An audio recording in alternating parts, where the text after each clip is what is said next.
Well, what has happened in the Ireland situation is we've had clinical specialism since about 2000, but as soon as we developed clinical specialism, practitioners started pushing the bar, moving into advanced practice straight away. So we've had people working with advanced scope of practice for over 22 years now. In Ireland, we currently have 3 grades that you work at: staff grade, senior, and clinical specialist. But we're advocating and negotiating with the Department of Health, our government, around creating an advanced practice grade. So it'll be another grade above.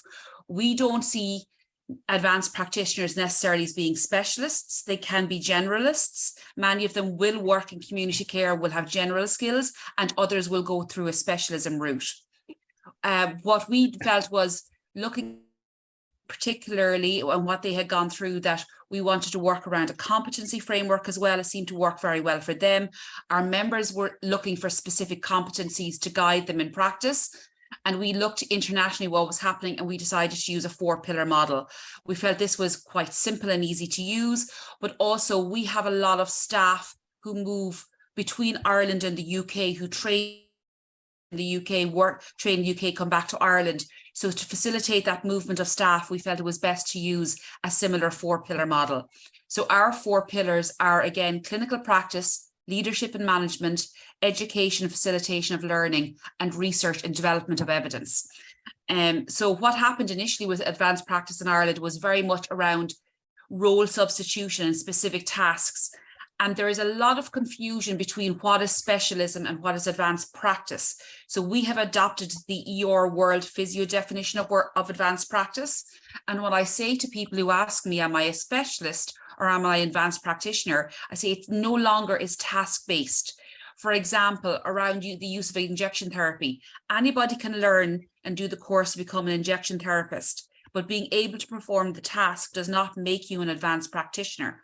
An advanced practitioner is somebody with a high level of autonomy, high level of responsibility, can participate in very involved clinical decision-making, and knows when to use the task in the care. So we would say, for example, with injection therapy, that the practitioner would see and assess the patient, realize they need the injection, be able to prescribe the injection, perform the injection, and then do the follow-up afterwards.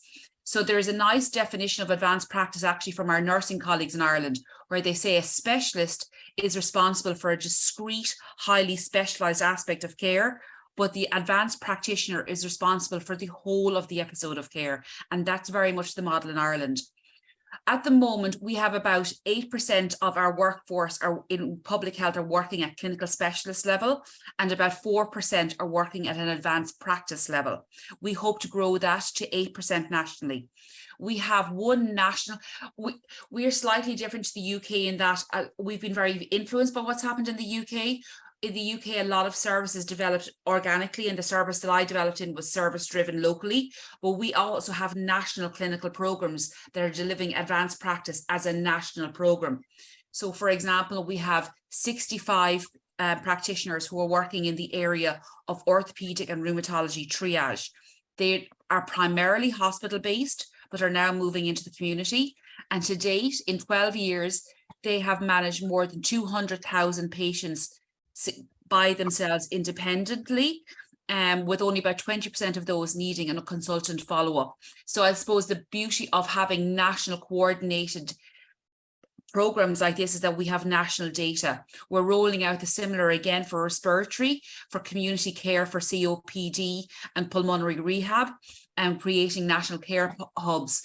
And again, our advanced practice is we're advocating for a lot of legislative change to promote our advanced practice. We can't yet prescribe medicines, but we're advocating to prescribe medicines as advanced practitioners, and we're advocating that it'll become a recognised clinical grade. We see the benefit of this, just as Reen has said, of keeping people within the profession, of keeping highly skilled clinicians within the profession, and allowing them to develop their own career pathway, rather than forcing them to go into management or into some other area because they want to advance their skills. But again, advanced practice in Ireland is master's based. You have to have a master's to be at this clinical level. When we get the grade, we are proposing that we will have a very specific, distinct education pathway where you will have to do an advanced practice master's to be allowed apply for a post.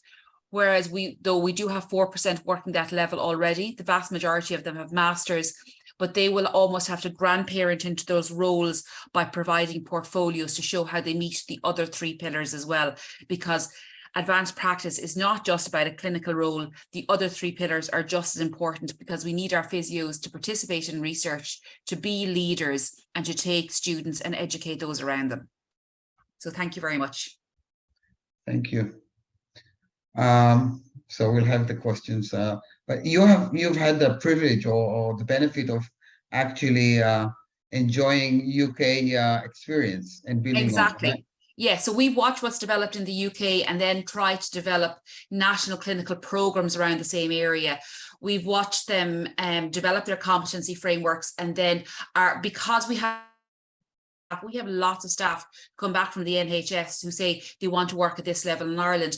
So we said the best way to facilitate movement of staff was to have a similar framework. And we found, and people said to us that framework worked very well. So that's why we've adopted it. So it is competency based, but will be based on master's level of education as well.